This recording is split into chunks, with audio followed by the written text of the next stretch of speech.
appointment has now been final.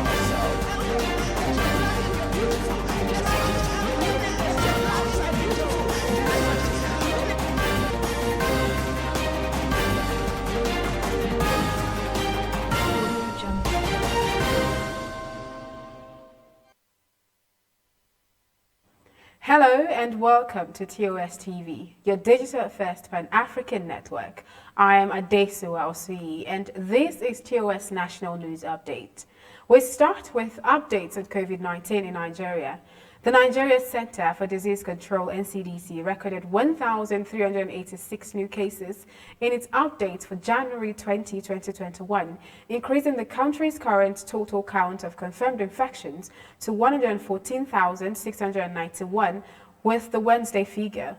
The country has confirmed 10,692 new infections within the past 1 week.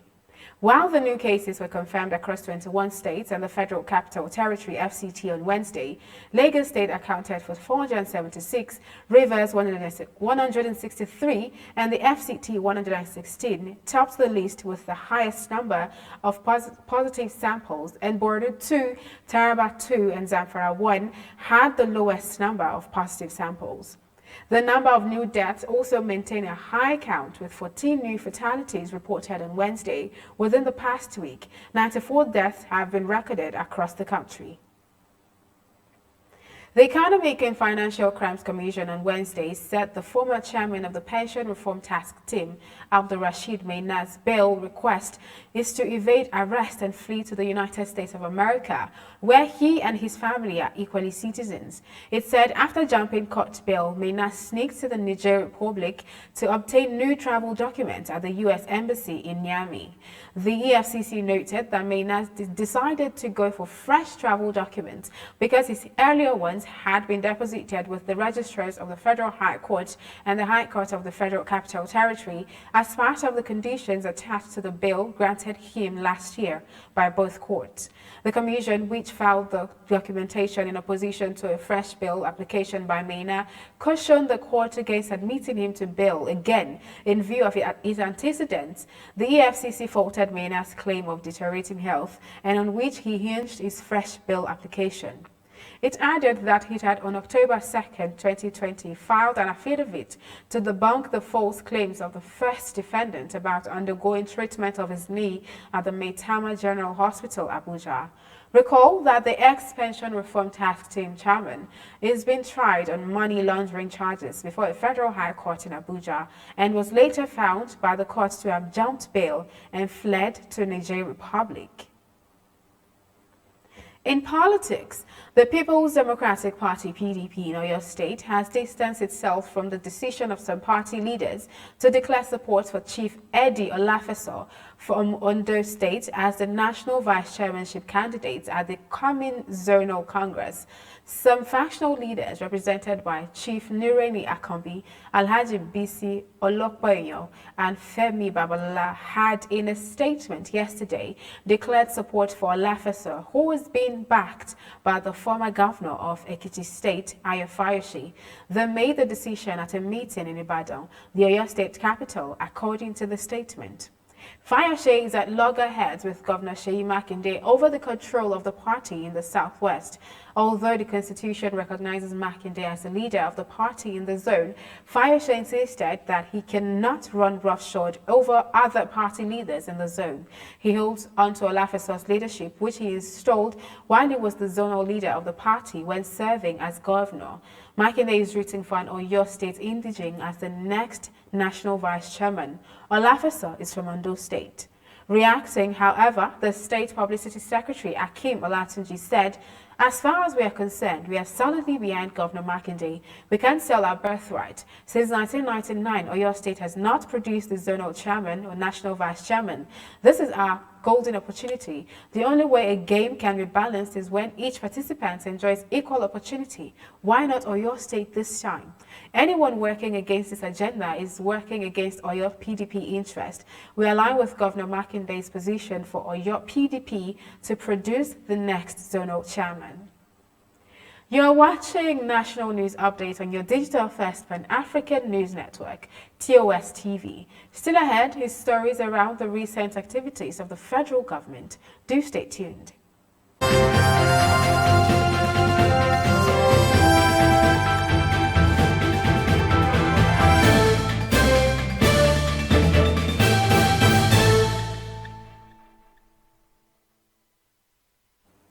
Welcome back. The Federal Executive Council, FEC, has approved an increase in the retirement age of teachers across Nigeria from 60 to 65 years or 40 years in service as against 35 in the new harmonized retirement age for Teachers Bill 2021. The bill seeks to give legal backing to new measures by the Buhari administration to enhance the teaching profession in the country. This disclosure was made by the Minister of Education, Adamu, while briefing State House correspondents at the end of the first council meeting of the year, which was presided over by President Muhammadu Buhari in Abuja on Wednesday. The minister said that some of the highlights of the harmonized retirement age bill, which has been forwarded to the National Assembly for consideration and approval, include the introduction of bursary award, special rural posting allowance, science teachers allowance, and other measures to boost the performance of the teachers and attract the best brains. The federal government has announced that former beneficiaries of the N-Power scheme can now access job opportunities created for members of the scheme, starting with an agent network in partnership with the Central Bank of Nigeria, CBN. This was revealed by the Minister of Humanitarian Affairs, Disaster Management and Social Development, Hajia Sadi Umar Farouk, at the 4th annual review of the Homegrown School Feeding Program. The beneficiaries that are eligible are batches A and B of the N-Power scheme. The N-Power job plan will see 200,000 beneficiaries employed as operators of the Shared Agent Network Expansion Facility Scheme, which is a program that aims to boost financial inclusion in Nigeria, operated by the Central Bank of Nigeria, Deposit Money Banks, Nigeria Interbank Settlement System, Chartered Institute of Bankers of Nigeria, licensed mobile money operators, and shared agents.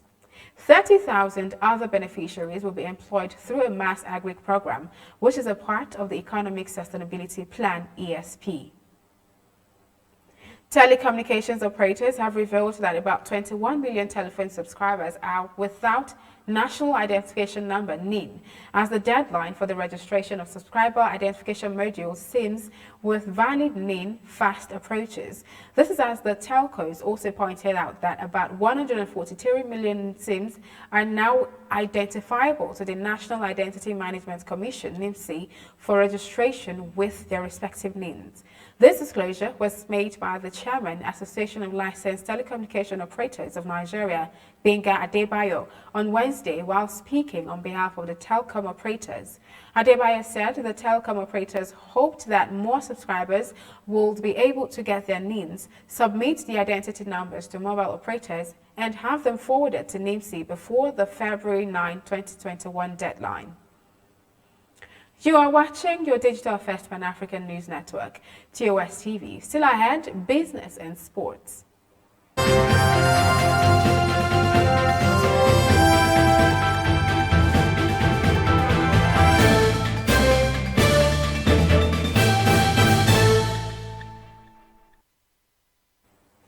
Nigeria's debts may rise above 60 trillion naira by the end of first quarter following a move by the federal government to convert its 11.91 trillion naira indebtedness to the Central Bank of Nigeria, CBN, to formal securitized loans. Last year, the federal government obtained 2.86 billion naira through the ways and means of the CBN to partly finance the 2020 budget deficit of 6.15 trillion. With the outstanding balance of 9.04 trillion in 2019, the 2020 borrowings pushed government's outstanding balance to the Apex Bank to 11.91 trillion. Total debts may climb higher as deficit financing for the 2021 budget kicks in. In 2021, overall budget deficit is projected to be 5.60 trillion naira, representing 3.93% of the gross domestic product (GDP). The budget deficit is to be financed mainly by borrowings, including domestic sources, 2.34 trillion naira, foreign sources, 2.34 trillion naira, multilateral or bilateral loan drawdowns, 709.69 billion naira, and privatization proceeds, 205.15 billion naira. Speaking at the 2021 budget breakdown session, Finance, Budget and National Planning Minister Mrs. Zainab Ahmed said the government was working with the CBN to regularize the previous borrowing that have been made by turning them into formal borrowing by the local economy.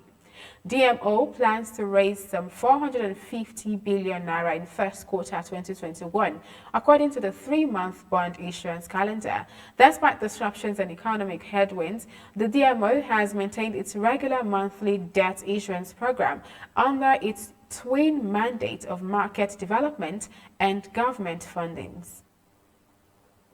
And in sports, Nigeria's Odion Igalo, who also doubles as Manchester United's forward, has revealed that he's open to the idea of representing the country at another World Cup or Africa Cup of Nations if the opportunity comes. Igalo made the statement in an interview with ESPN on loan to Manchester United from the Chinese side, Shanghai Shenhua, in a deal which will expire at the end of this month.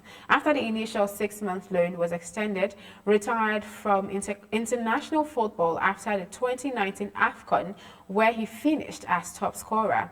At Manchester United, he has fallen out of favour, and with his exit set to happen in about 3 weeks, Igalo, who says he would love to try out in the MLS, opened the door to represent Nigeria again. And that is the national news update on your digital first Pan-African network. For more updates, visit www.tostvnetwork.com. Do follow and like TOS TV Network on Facebook, Twitter, and Instagram. And remember to subscribe on YouTube. TOS TV is also available on TS TV as TOS News on channel 138. Do stay with us and enjoy more programs on TOS TV Network. I am Adesuwa Osui. Bye for now.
as a continent of knowledge and find ourselves.